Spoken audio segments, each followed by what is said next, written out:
Good morning and welcome to the Inside Texas Football YouTube channel powered by InsideTexas.com. I'm Joe Cook, got Ian Boyd, got Coach Dub with us here on Thursday live. Thank you for joining. If you're here, like the video, subscribe to the channel.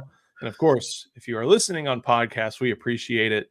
Make sure you give us a 5-star rating and review. Guys, did y'all expect for this to be the third straight game versus a ranked opponent, and for the third opponent, Ian, maybe to be tougher than the first one? No, actually, I didn't expect either of those things. I have wondered when I got to SEC Media Days, I think Chris Hummer was telling me that Vanderbilt was listing their tackles strong, their offensive linemen as strong and weak. And then between that and getting Diego Pavia, it was like, oh, you can smell what the Rock is cooking in Nashville. Like they're gonna be an option team this year. That's gonna be interesting. That's a good idea. That's a good pivot for them. We'll see how it goes.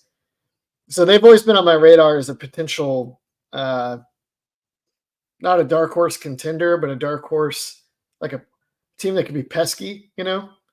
Mm-hmm. And that is borne out. I mean, I didn't make a big thing of it, but I knew that was in play, and that has definitely happened. It has worked extremely well. The only other team that I can remember who did the strong side tackle, strong side guard, weak side tackle, weak side guard was the 2011 St. Thomas Eagles. And that was, and we didn't run the option. We ran like a very plain, 10 personnel spread, sometimes an 11 personnel with an H-back spread. Like, it was very odd that our O-line coach, good dude, God rest his soul, was like, no, we're going to do, strong side, weak side, especially when the guy who should have been left tackle was on his way to New Mexico State, and the right tackle was on his way to, someplace like Abilene Christian, maybe something like that, maybe even McMurray, one of the Abilene schools. So that I have not seen a strong side, weak side tackle thing since I was punting in high school. So it's obviously not very common. You know who did it? This will surprise people. Louisville under Bobby Petrino with Lamar Jackson played strong and weak tackle. And otherwise, the local high school here runs strong and weak tackle in the slot T, the Texas slot T at Liberty Hill, which is, different. The most evil offense there is for if you're trying to defend it. Charlie, as we all know, you were on the UNLV staff last year within that program. UNLV got to play Vanderbilt. What are some of the similarities you see from this year's team, and maybe the differences, aside from quarterback, aside from Eli Stowers? Like, what are some of the similarities and differences you see in the Commodores compared to when the Rebels were against them? Versus similarities, I would say size. They have some big guys up front. They had big guys last year. I was not expecting to see such caliber of athletes for Vanderbilt, and because you watch from afar and they're like, it's Vanderbilt, right? They can't beat anybody until you get on the field with them. Like, okay, they got dudes, they got SEC size, right? And they had a few guys that was, a few speedsters last year. One who Georgia took, and London Humphreys, who toasted us quite a bit that night. But they were more down the field, trying to throw the ball deep team last year, and now they switched completely. But they have more gritty guys, I would say, tough guys, versus just a lot of guys who look the part. They're actually guys who actually look the part and they can compete on the field. And I would say that's the biggest thing. They got an influx of transfers. They got the Jerry Kill effect, who's Gary Patterson's good friend, and he brought a lot of guys from New Mexico State with him, and they kind of got that blue lunch pail type of mentality. So I would say the biggest difference is just their play on the field. They're not just acting tough; they are tough, right? And they follow their leader, Pavia. So I would say those are the biggest things in change. Jerry Kill is a name that's not been brought up as much, but like you mentioned, this is someone who has head coaching experience, has offensive coordinating experience, and also led New Mexico State with Pavia, with Stowers to a bowl. Got it. I think he's got it tattooed like right there. That the Aggies made a bowl last year because of it, just because it's, we have champagne problems here at Texas. That is still a big accomplishment for a lot of different teams to make a bowl, to get those practices, to have postseason play. But there's someone that Ian, I think, has been brought up a lot, and it's Tim Beck.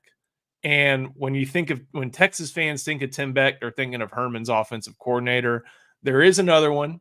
I can't remember if he was with Kill at New Mexico State, but he made his name at the D2 or D3 level for Pittsburgh State, which is in Kansas. They're the Pittsburgh State Gorillas in Kansas in D2.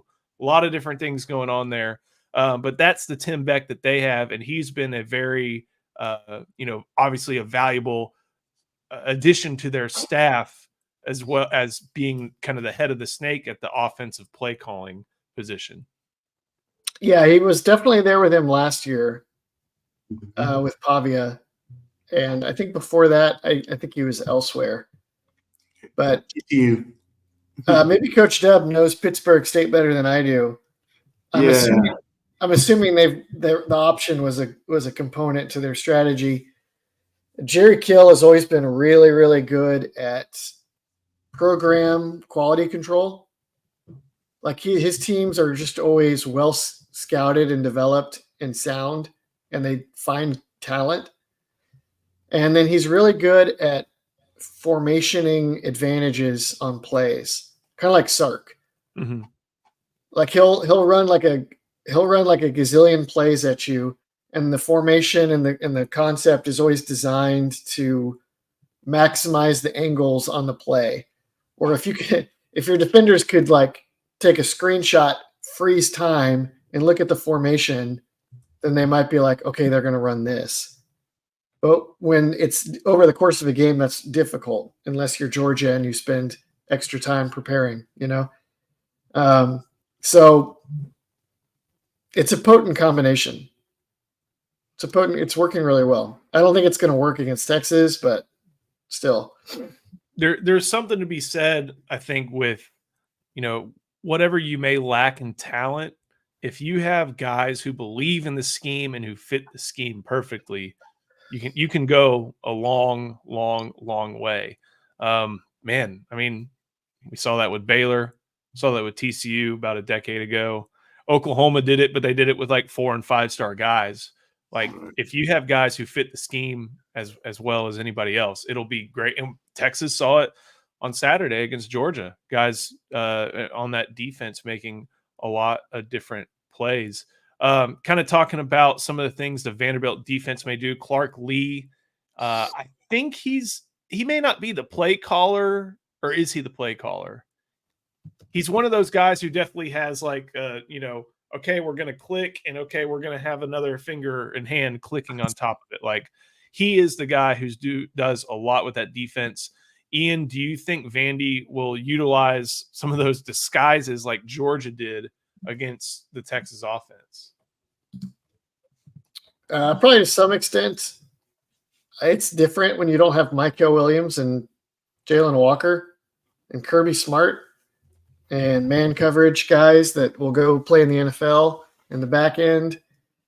Like that stuff it's not just that's not stuff that Georgia cooked up for Texas. That's like their modus operandi normally. So I do expect Vanderbilt will borrow whatever they can from Georgia. Maybe trying to sniff out those running back swing passes like Georgia did. I'm curious if they dare Quinn to throw down the field and prove that he's willing to step up in the pocket and throw down the field. But they're not going to be able to just, copy paste the Georgia game plan. If you go and look at what you wrote on Inside Texas today, and if you sign up, you can read it and you get 50% off your annual membership. Like the matchup between Texas offense and Vanderbilt's defense is probably not going to be the one that decides the game. you kind of have this estimation. It feels like that the Texas offense is gonna get what it needs on Saturday. It's all about if the Texas defense can stop the efficiency of Vanderbilt's offense. It seems like Vanderbilt is ranked 94th in the country in defensive FEI efficiency. Yeah. And they are 43rd on offense, which is not very good, but obviously it's working pretty well because they control and shorten games. Mm-hmm. But they also, it's like they beat Alabama and they beat somebody else. They Kentucky, right? They beat Kentucky. yes, 20-13 in Lexington. Right. So it's like, hey, this team is legit. And it's like, well, they did also lose to Georgia State, and they beat those other teams by narrow margins. Like, if Texas is in a close, low-scoring dogfight, then That's their home. Yeah. that's going to be scary for sure. But this is not it's not Georgia, you know. No, I agree completely. Got a good question from Ryan Nelson. Coach, I'm sending this your way. Vandy has better talent than a majority of Big 12 teams. What do you think of this one? I don't know. Look, they're talented for sure. Majority of Big 12, maybe not, but I think they would probably be middle of the pack or towards the top if they were in the Big 12. Honestly, with the transfers they got in, I can see that. But they have some SEC talent. Some of the guys had Alabama, Ole Miss, Georgia offers that chose to go to Vanderbilt. So they got some talented guys over there, a ton. So yeah, I would say maybe not the majority, but maybe they're probably top 5 if they were in the Big 12. It's probably less about like athletic talent over the Big 12 and more that they have like all their linemen are 5th year, 6th year guys, and they have Diego Pavia who would start for any school that wants to run this sort of offense would want Diego. Any school that wants to be option heavy is the Kansas schools would be fighting tooth and nail over Diego Pavia. Yes. Yeah. Yeah. So, got to give this one. Vance Bedford. Appreciate it, Coach. Good to see you again. Good to hear from you again. The Texas defense will get the job done. Can Ewers throw the intermediate routes? People will work to take away the screens. Yep. That's been his strength throughout his career. It was obviously not on Saturday, but this is where Ewers is. That's where I think that 5-star ranking reflects most often is his ability to hit stuff like at the sticks. Mm-hmm. And yes, he is. You would think a 5-star could hit shots downfield a lot better than Ewers does. But Charlie, for Texas to succeed in the way they want to succeed, yeah, you want those deep shots to come. But if Ewers isn't hitting those 12 to 15 yard air yard passes, then things are a lot different for the Longhorn offense. Definitely. And watching some tape on Vanderbilt, and they do have the ability to run some 3 high look, but they'll mask it and hide it. Almost like if you go back and watch the Wyoming game, let's say 2 years ago, they ran a lot of 3 high look, but they disguised it. You didn't know they were running 3 high or Tampa 2 or double 3 cloud. Vanderbilt will run that. They ran it a ton last year, so they have an ability to kind of mix it in and kind of take away the deep shot, which I think they'll do because they don't want to get beat deep and get down early. So those intermediate routes, 12 to 15 yards, may be open, right? Because the zones are going to spread. The windows are going to get bigger as they drop back so far to protect the deep ball. I think this is a chance for Quinn to kind of get back in rhythm, hitting those intermediate routes versus Vandy. So we'll see. I know Coach Bedford, obviously he coached at Texas, played at Texas. He's got some connections to Michigan as well, was on the Lloyd Carr staff. And I'm curious, Ian, I know you were in Ann Arbor and think a lot and pay a lot of attention to Michigan. But I'm curious, Coach, if you want to put it in the comments, how many similarities you might see between the Diego Pavia offense and the Alex Orji offense. I know the Wolverines have moved away from it. Ian, I see you shaking your head. Pavia would start at Michigan, and they would have like only 1 or 2 losses this year. It's my take. I would love to hear Coach's take as well. But, yeah. Appreciate Coach Bedford. Appreciate you joining us. Been a big fan of everything you've done for a while. I'm looking at this Vandy special teams. I'm not looking at the individual players quite yet on this one. I think you can kind of get what you want from, kicker make percentage. Ian, you're a big FEI guy, and I understand that one, but I look also at SP Plus. If you look at FEI, Oh, look at Joe with his ESPN Plus membership. hey, when you have to watch Big Money 12 bags cook over there. when you got to watch Big 12 basketball road games, you get it and you don't let it go. Vanderbilt is number 9 in special teams FEI. Texas is, I think, 53rd. And that's a little bit more charitable than SP Plus.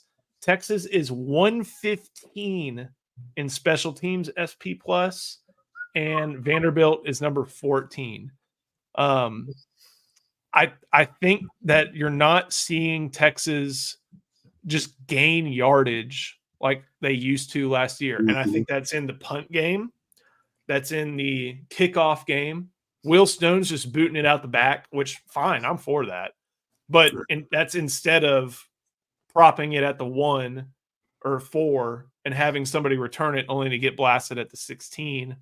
You don't have Ryan Sanborn and you don't have Xavier Worthy. Like, we see all the reasons for the step back, but Charlie, the step back is still there. Yeah, definitely. And special teams, it really fits to what Vanderbilt does with the ball control and all that. Like special teams, okay, defense and ball control offense, like it really fits who their makeup.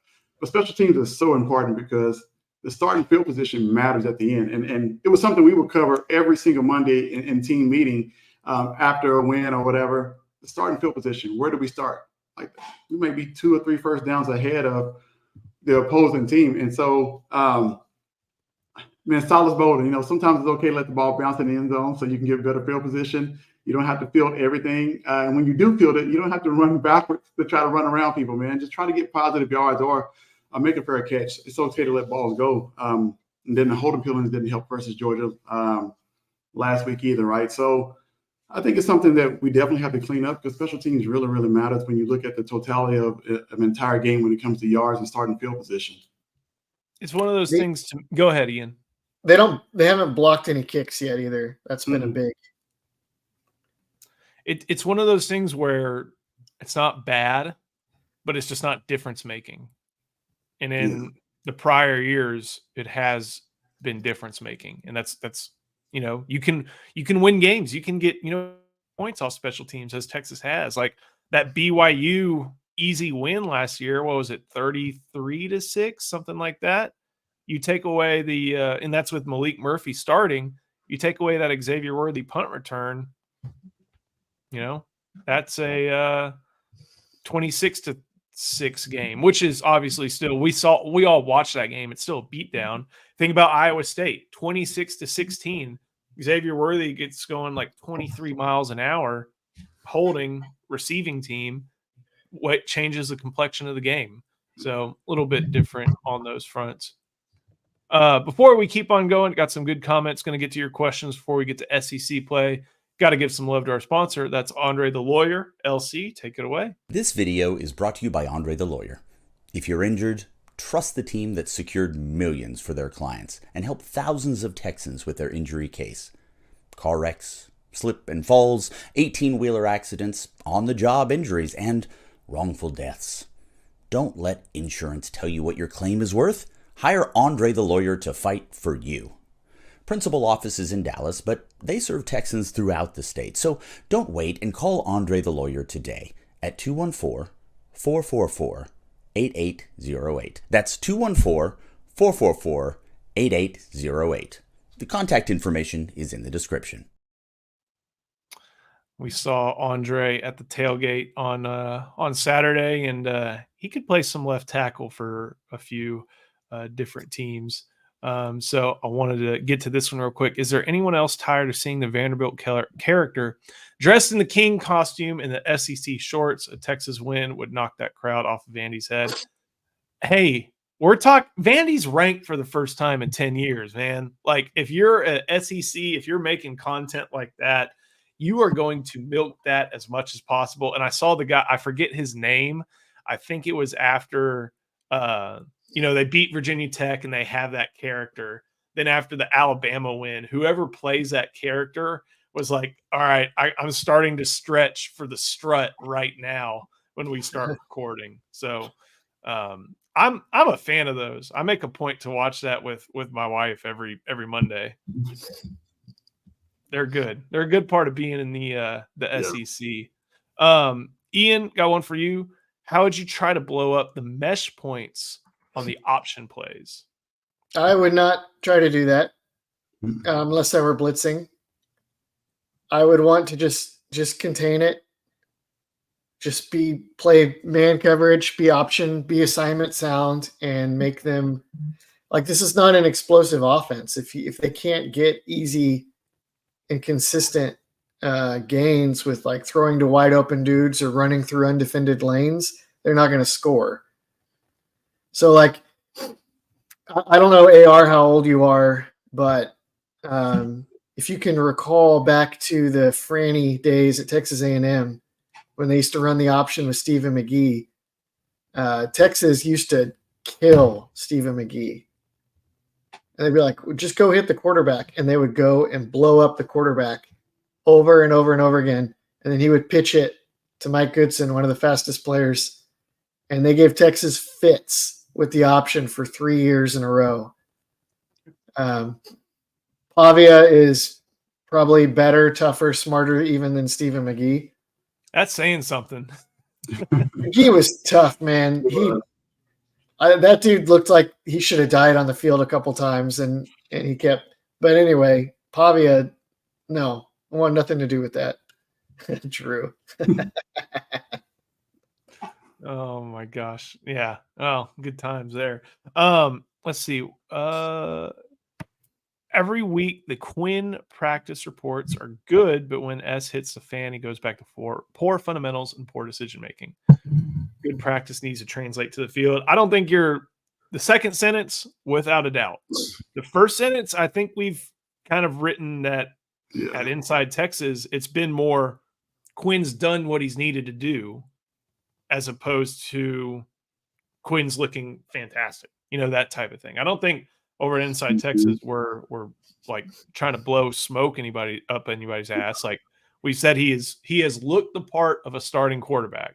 It's not like he's like, oh yeah, there's that guy going to New York. Like I don't think we've done that at all. But the second sentence does hold true. Good practice, which I think if we don't hear anything, we're like, okay, good practice needs to translate to the field without a doubt. Charlie, I have one quick question. I was arguing about this with my buddies the other day. At UNLV or at any program you've been a part of, has there ever been a practice at any point in the year, not where quarterbacks are live, but where quarterbacks can be like, hey, you can shove him or anything like that? And I'm not saying to do that in season, but has that ever happened with one of your practices? Not to the first or second string guy. Third string guy or the guys who'll be on scout team, they're live, right? They get hit. But yeah, don't even get close to the starter. Don't get close to the second string guy. Don't get in this throwing lane. When he's throwing his arm, don't get close to his arm. Don't even touch him. And so not where I've been a part of. I mean, high school is a little different, right? But at the college level, no. Like it was a known thing. Don't even get close to the starter in his area. Let him throw, let him pitch if we run an option, whatever the case, right? Just kind of let him run. You can tap him maybe a little bit, but yeah, really try to keep your hands off the quarterback. And don't get me wrong, there is absolutely no point in doing that in the middle of the season. But I've always wondered, like maybe in scrimmage too, like I know it's basically the play's dead if you get slapped hard on the shoulder. But I've always wondered if it would be beneficial maybe to quarterbacks, whether at Texas or whether at any program, if you can get a little like, you know how when you're setting a pick in basketball, you can lean in a little bit, something along those lines, not to let them, get blown up, but to maybe get, touched a little bit. Yeah. It's going to be a very quick whistle. I can tell you that, it's going to be a very quick whistle if you get close. So yeah, that is called hey, you were sacked. You were sacked. You know what I mean? Yeah. So yeah. That's kind of meathead stuff. I understand that, but I thought it's an idea. Go to this one, Ian. I'll send this your way from Billy Derrick. How does the interior of Texas D-line compare to this season? interested to see if Vandy will be able to run up the middle. I'm going to add something onto that. Do you see Texas playing a little bit more true 3-4 as a result of what the Commodores bring to the table on offense? Yeah, I think they will play a lot of 3-4 or 4-3 with Trey Moore, Colin Simmons instead of a nickel, because Vanderbilt plays mostly with 2 tight ends and sometimes with 3. Now, one of those tight ends is Eli Stowers. I was talking about this with Paul on the deep dive, which will go live today at 1. And he's like, Eli Stowers is really more of a receiver than a tight end, which is true. But what Texas has done against teams that do that this year is to play Jelani McDonald as the nickel on the tight end. And Jelani McDonald has to start at safety this week. So just forget that package and just play him at safety and have him play the tight end. The interior Texas D-line is very good this year. Most years would be like, this is really good. It's kind of like Colt McCoy in 2006. Most of the time you'd be like, this guy's really good. But the year before you had Vince Young. Last year was one of the toughest, best Texas interiors I've ever seen in my life. It was like that one or the Sean Rogers, Casey Hampton duo is like the most dominant that I've ever seen. So they're not as good as last year, but they're good. And I do not think Vandy is going to be able to if Vanderbilt is running the ball successfully up the middle on Texas, it's because like Anthony Hill got confused by the option. It's not going to be because they're pushing Texas around. If Michael Taff is making a lot of tackles in the run game, it's because of it got to that third level, that type of thing. Yeah. And then unless they're like within 3 yards or something. Yeah, and there he is throwing his body around. And to this point, Ball for Life, Texas X, man, that is a you've got every fan base right there in the power T and the block T. Stowers is on the injury report. That's true. He's questionable. Langston Patterson, starting linebacker. AJ Newberry, second string running back. Martell Height, corner. I don't know what he is. Cedric Alexander, starting running back. Miles Capers, Linus Zunk, 2 defensive linemen. All those guys are questionable. So we will check back in about, 10 hours or so at 7:20 whenever the SEC publishes these again to see what happens on the injury report. And since we're talking injury report, Williams, Baxter, Christian Clark, Velton Gardner all out. Makuba doubtful, no surprise. I bet we hear Sark talk about that in about an hour on his Zoom. Isaiah Bond questionable, and then Trey Wisner probable. So he's on the report. Probable entails probably a good sign for him. Helio Castillo, what position does Warren Roberson play? So far, he's been at corner. I think Wardell Mack is the guy they have playing star, and then Roberson they have at corner. Third string, I think he's kind of in that. Goes Malik Muhammad, Kobe Black, and then I think Roberson's right behind him. But they have him at corner. They really like that athleticism that he's got. Just got good guys ahead of him right now. Let's see. This is a good one from Drew M. What did Alabama do against Vandy on defense? A little bit. What did Kane Womack do that Nick Saban would not have done, Ian? They were not assignment sound. They would be like you got to have your unblocked edge and the linebacker behind him have to be on the same page. So if the edge plays the dive, the linebacker has to be ready to play the pitch. If the edge is playing contain, then the linebacker can't be chasing the pitch. He's got to be ready to meet the dive head on. And Alabama never got that right, it felt like. Did you watch much of that one, Charlie? Yeah, and then going back and watching it, they played just a lot of basic cover one that Vanderbilt took advantage of in the pass game too, a lot of pick routes, right? And it exposed them a bit. But like Ann just said, they didn't play discipline at all. They were like, okay, we're just going to out-athlete Vanderbilt and go stop them. It's like, you cannot do that, right? And somebody who helped prepare for the option or seeing it, trying to prepare for it in a week is already hard. But man, if you're undisciplined, it's going to be even harder to defend. So, yeah, Alabama just try to athlete them and blow it up, but that's not the way to do it. Charlie, did you ever have an academy on the schedule?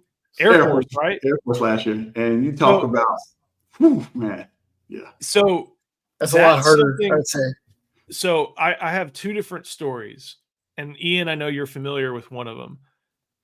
Supposedly Gary Patterson, first week of camp or very early in camp, the first thing they would teach would be defending the option. And I was there when he said that. And there's nobody in the Big 12 who runs like the true option. Kansas is probably the closest we have to it now. Nebraska moved away from that a long, long time ago, as did Oklahoma. Like nobody in the Big 12 runs like the true. We have people who are serving our country in the future, so they can't be taller than 6'2", so we have to run this offense. So, Gary Patterson would teach the option because then he would go to his players and say, everything that we do on defense is based off defending a different form of the option. The RPO is run, keep, go forward. Like those are your options. That's a triple option. A lot of different routes are types of options. Like Gary Patterson was very keen to be like, if I can drill this down right now, then I can be able to come back to it later. Notre Dame, they have Navy on the schedule every year. It's a tradition thing. I think it dates back to World War II when I think enrollment was way, way down at Notre Dame, and they just filled the enrollment with Navy ROTC people. They play Navy every year. They have to prepare for the option literally every year. There are probably a lot of SEC teams, and you know what? I wouldn't be surprised if Texas is one of them, that say, we don't have time for this. We got to get ready for Michigan. We got to get ready for Georgia. We got to get ready for Oklahoma, to where they don't, teach those option principles all the way back in camp, to where, Charlie, the challenge then is time to teach this in 1 week. And as you can tell, it's pretty tough. It's hard. It's hard simulating and getting a scout team to give the exact look, because you don't have their guys who've been running it since spring, summer, fall camp. So that's the biggest thing. You got to get scout team guys to run it correctly. But I'm curious to see what they did in practice. Did they slow down practice and say, hey, forget all attacking, we're just going to work on fundamentals. We're going to do a bunch of walkthroughs so that you see it, right? And then maybe towards the end of the week, speed it up a bit to see how guys are adjusting to it. But it's very hard to stop. And like I said, it's not a traditional option like Air Force ran, because they had so many variations of the things they'd done. It was confusing. But defensively, you got to mix it up and give them different looks. Like the corner may be the pitch guy one time, right? Or have a safety roll down. He'd be the pitch guy. And the next time, so you got to give that offense different looks each and every time. But it's tough preparing for it with 4 days, really, right? Because you got Monday, you're just trying to learn the offense, and it's walkthrough. Then Tuesday, a little faster pace. Wednesday, a little faster pace. Thursday's walkthrough. Friday, you do a walkthrough in the hotel, but you really got 4 days to really prep for this thing. And then Saturday, you're out there playing. So, and you always got to be prepared for a wrinkle they may throw at you and add something different that you didn't even work on and didn't see on film. So it's a lot, but as long as you got the key fundamentals and keys, reading your keys each play, you have a chance to have success and get them behind the sticks as much as possible.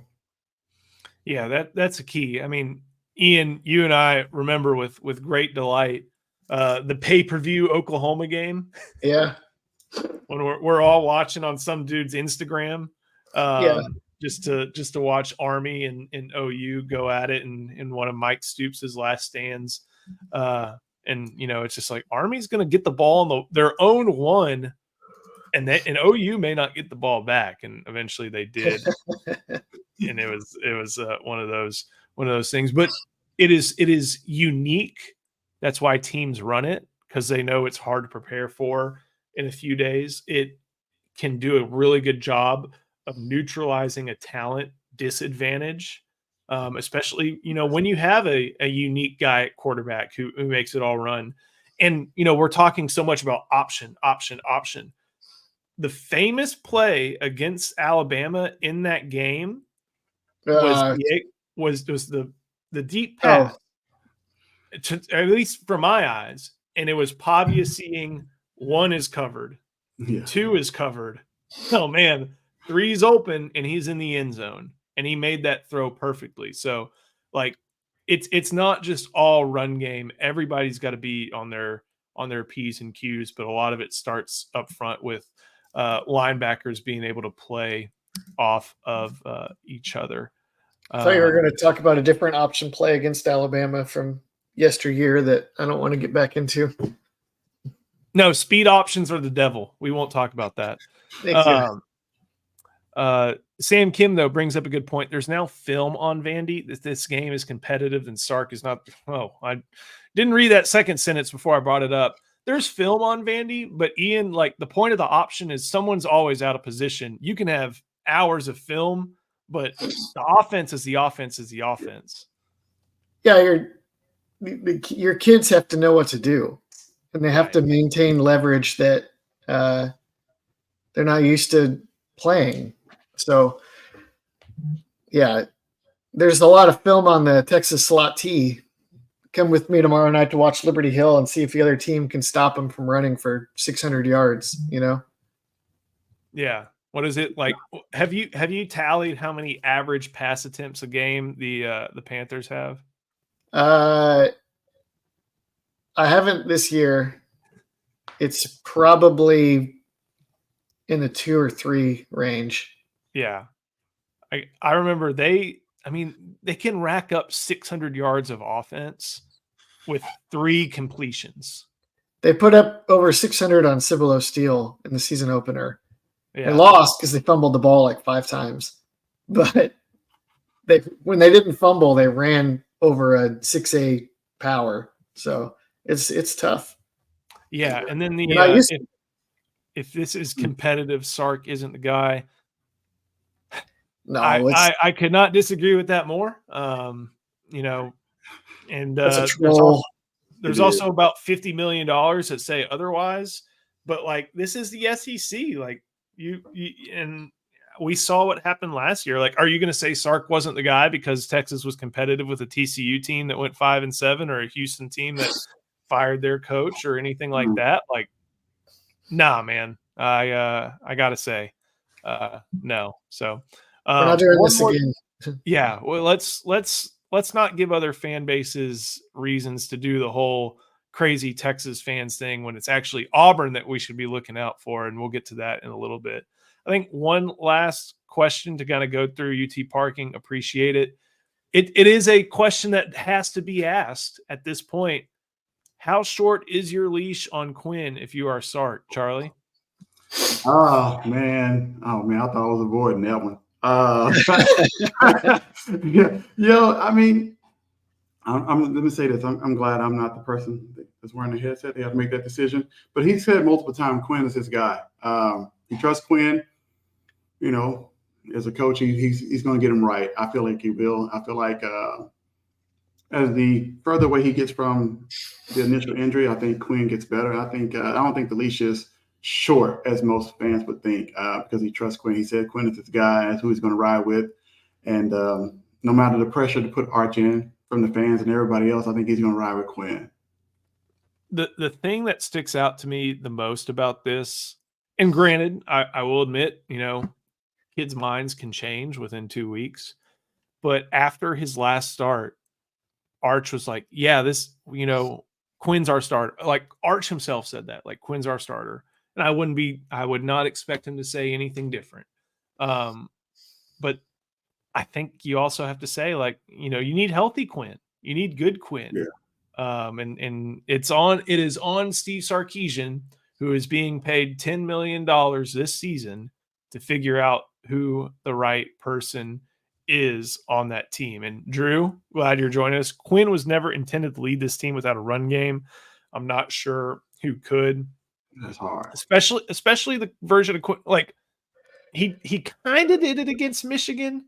Like, you remember that third quarter against Washington last year where the Huskies played ball control with Michael Penix hitting short passes? Quinn did that against Michigan, I think, for a good amount of time. But that was, 100% Quinn. Yeah. Is he 100%?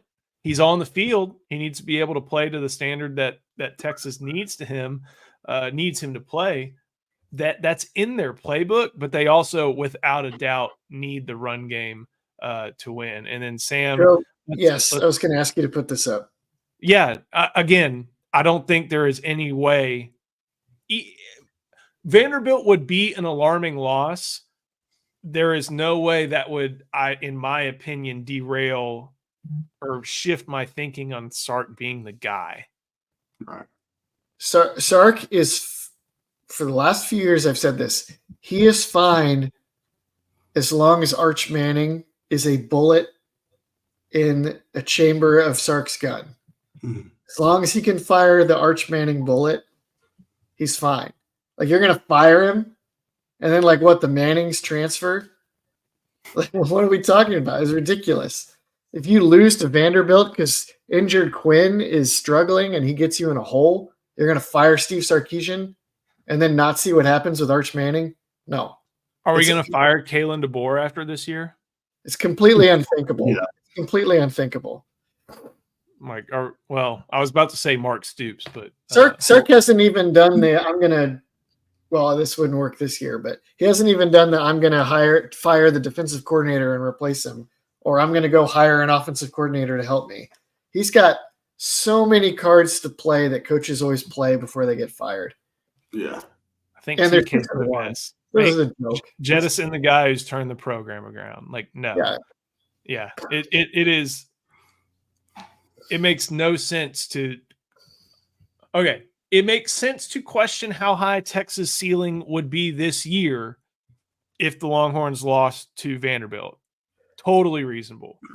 It makes zero sense to question where the direction of the program is going under Steve Sarkisian if he lost to Vanderbilt. I think you can have those two separate thoughts in your head. All right. Y'all ready to talk about what's going on in the SEC this week? Let's do it. All right. Ian, we start off with one that I'm sure you're going to really enjoy. Jackson Arnold back in the saddle. Even so, Ole Miss almost a 3-touchdown favorite for an 11 a.m. game in Vaught. Ole Miss, I mean, this is a have-to-have game for Oklahoma to make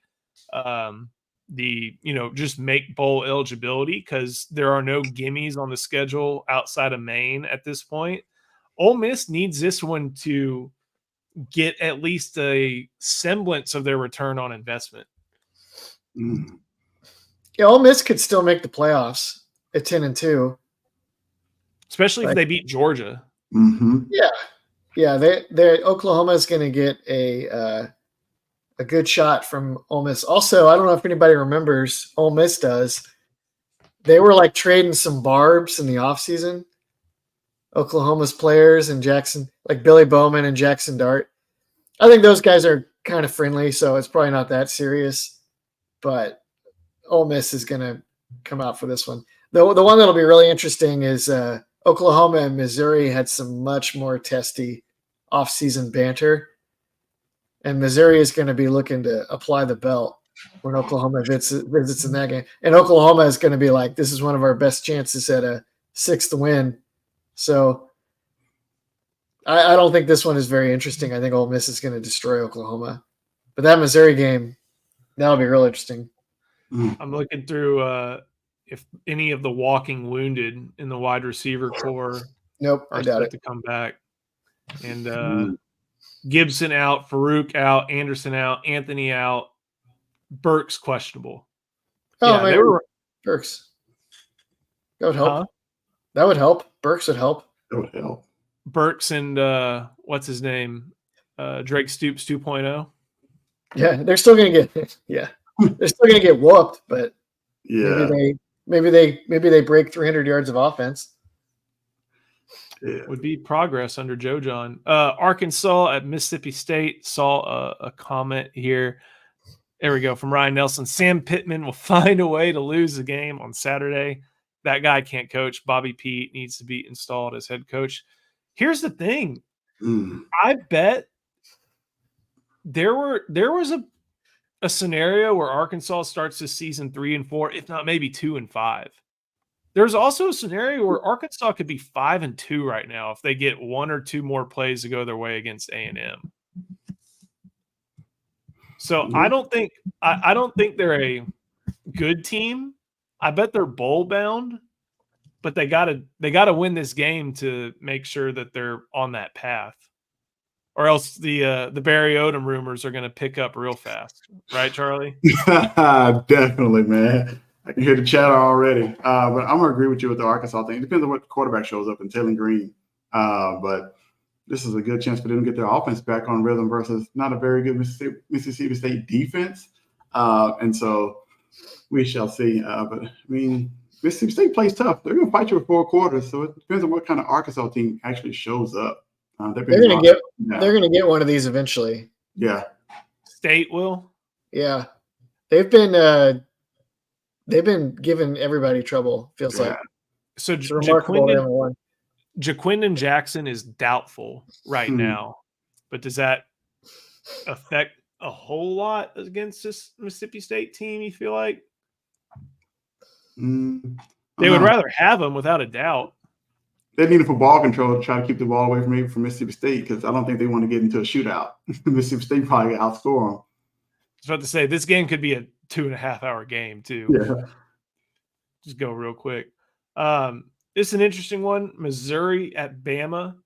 Bama's kind of in that same Ole Miss realm. Missouri still has everything to play for. And, look, here's the thing about the SEC schedule as we look at it right now. There are some teams that have only played 3 conference games, like not even halfway home in conference play. Obviously, Alabama has. If Missouri can win this, I don't know what the rest of their schedule looks like, but I have to envision this is probably the toughest road tests they're going to face this year. My memory, I picked them to finish 3rd or 4th in the league because of their schedule. So I'm guessing you're right, and this is one of the major hurdles remaining for Missouri. Let's see what they got on the way out. I don't think they have Georgia. No, I think they. Oh no, this is a very charitable schedule. They go at this point. Their one loss is to A&M, and they got trounced. Yep. They go Alabama, bye, Oklahoma at home, South Carolina on the road, Mississippi State on the road, Arkansas at home. Wow. So this is it. Yes, if they can do this, they are still very, very strong contenders for Atlanta.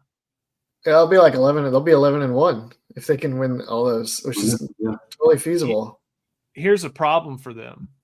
Mookie Cooper, star wide receiver, doubtful. Nate Noel, starting running back, doubtful. Brady Cook, starting quarterback, who went to the hospital and back, doubtful. So those are not guys that you want to be down against the Crimson Tide in Bryant-Denny. Yeah, that must be why Alabama's favored by 16.5. Right. We'll see. That's on tough. That one. I can see that. We talked plenty about this one, obviously, but you know what? I'm curious to see, how do you think the fan split's going to be there in Nashville? We saw what it was for Alabama, but it's not like the state of Alabama is far from Nashville or Birmingham, Tuscaloosa, all that. It's an interstate drive away. I feel like it'll be pretty well crowded by Texas fans. Maybe not to the Alabama extent, but enough to have a very, very strong contingent there. 60-40? Yeah.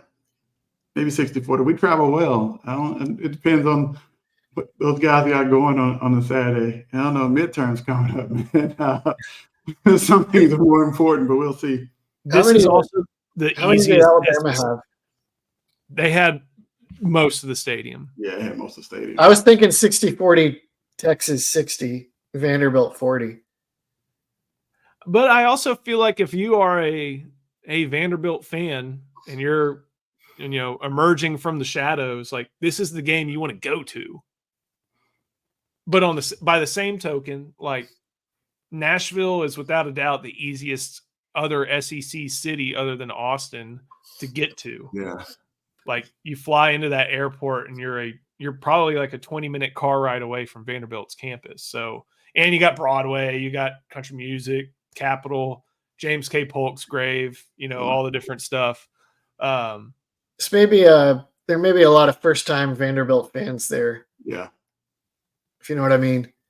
Yeah. It's volunteer fans and other general fans of college football that go. Or just curious. Yeah, I'm going to watch the local team play Texas. That's fun.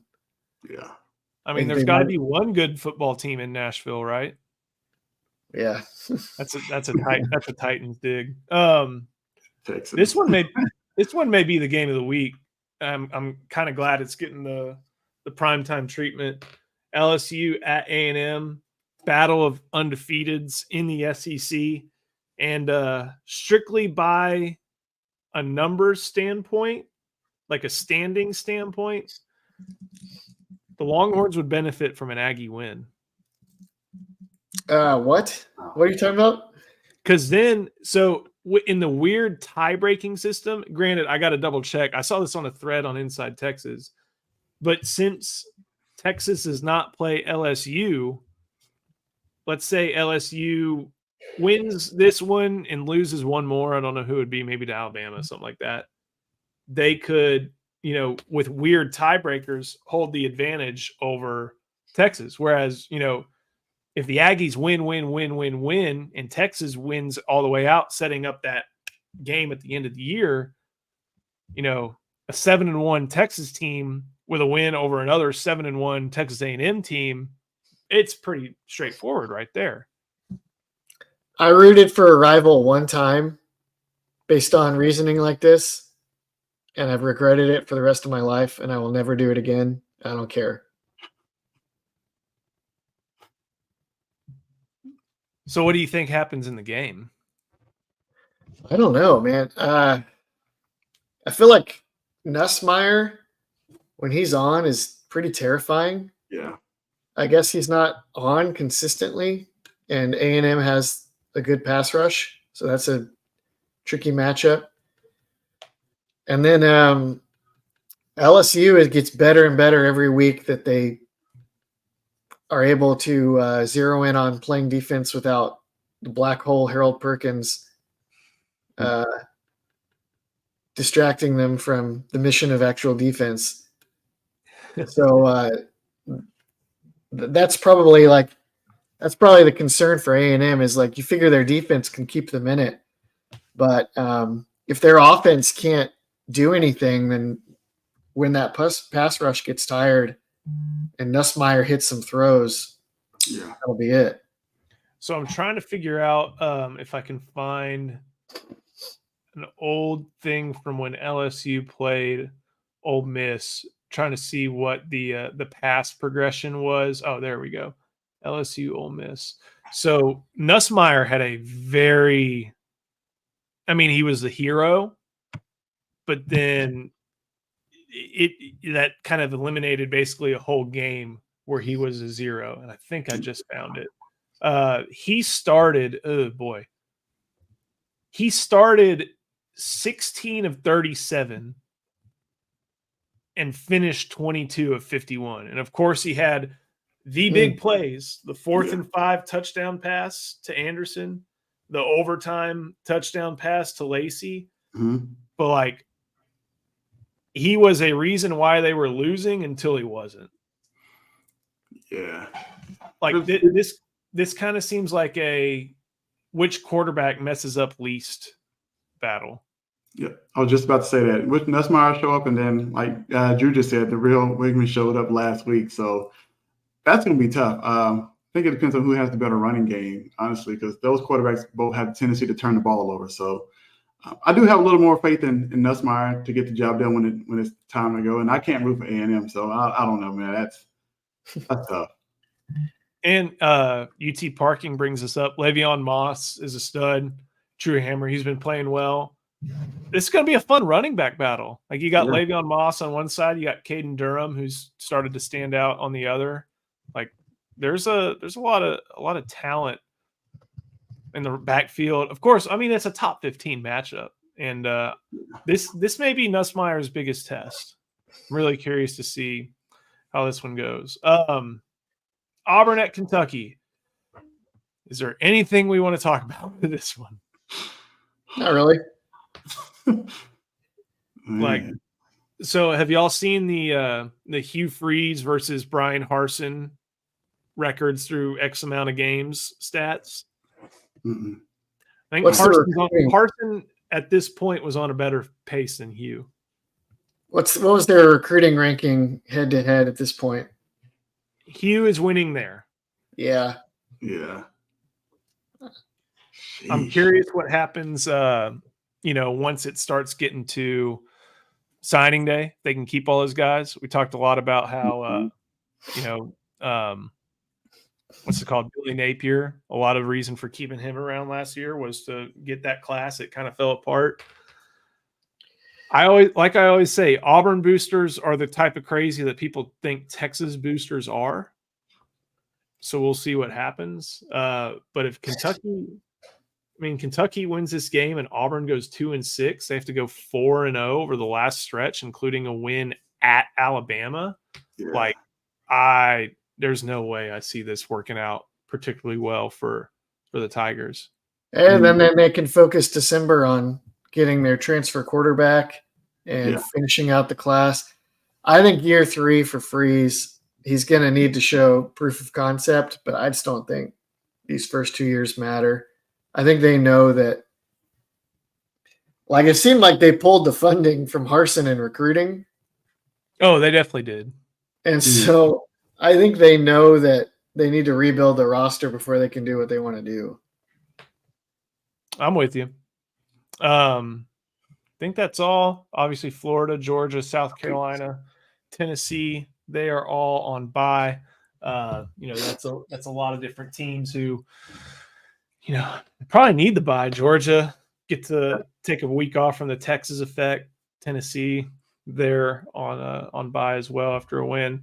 I do want to get to this one question probably before we head out, and I think it's a very interesting one.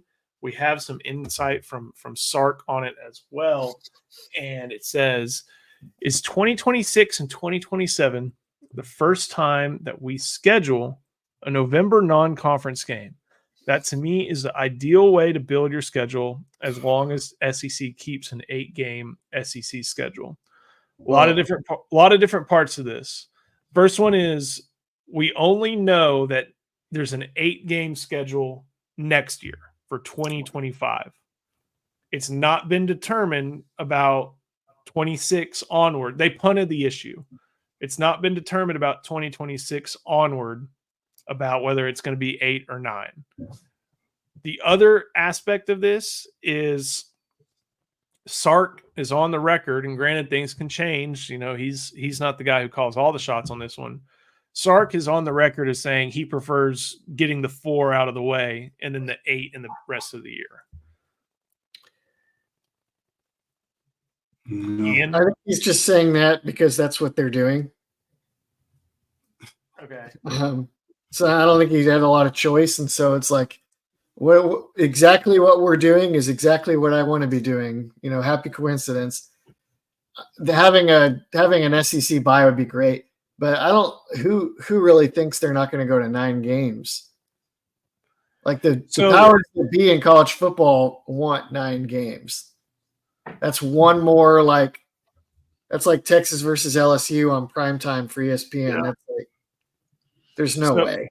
The argument I've heard against it is, let's say you are Kentucky. Mm-hmm. Actually, no, that's not a good one. Because here's the thing: Kentucky has an out-of-conference rivalry game with Louisville every year. Yeah. So let's look at Arkansas. If you're Arkansas, you can go at least 3-1 if you get Arkansas State, Southeast Missouri, Tulsa, and then one other of the required power conference games. boom, you're 3-1. You're halfway to a bowl game. You only need to go 3-5 in conference. Then you get the bowl money. Then you get the extra practices. Then you get stuff like that. And I know programs aspire for more than that. But if you do 9, then you're 2-1. And you have to go 4, at least at Arkansas, 4-5 within conference. So not like, yes, the TV people obviously want more. They want more SEC games. ESPN's paying a lot for that. But if you're a program who, in the era of paying players, when bowl games are giving out money, need to find ways to pay, you're probably not in favor of those extra 9-game conference deals just because you need to find wins somewhere. And it's hard if you're Arkansas to find them amidst Auburn, Tennessee. I know this year is different. Auburn, Tennessee, Texas A&M, Florida, Georgia. It's hard to find wins there if you're someone like Arkansas. Hey, Arkansas, do you like that SEC TV payout? Sign the dotted line and shut the F up.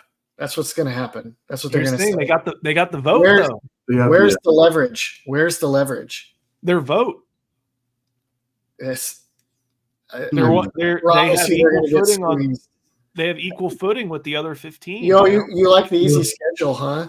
Guess what, Arkansas? Check out your 26-27 schedule. At Georgia, at Texas, at Alabama, LSU at home. There's no way. I think it For is a bowl game that nobody even cares about. It's like, no, it's not going to happen. Yeah, the money from the bowl game. I see your point though, Joe. But yeah, I don't think they're. I don't know. But Arkansas doesn't have leverage. Yeah, they don't have leverage. That's the hardest part.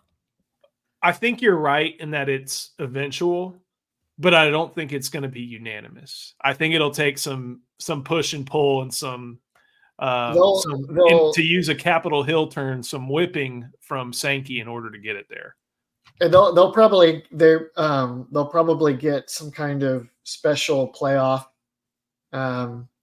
deal, right? Like more teams get into the playoff, and then it's like, hey, Arkansas, you're not going to go to the bowl every year, but those years where you're good and you go to the playoffs, or when your 4 or 5 conference mates go to the playoffs and there's a payout to everybody, you're going to make up for it.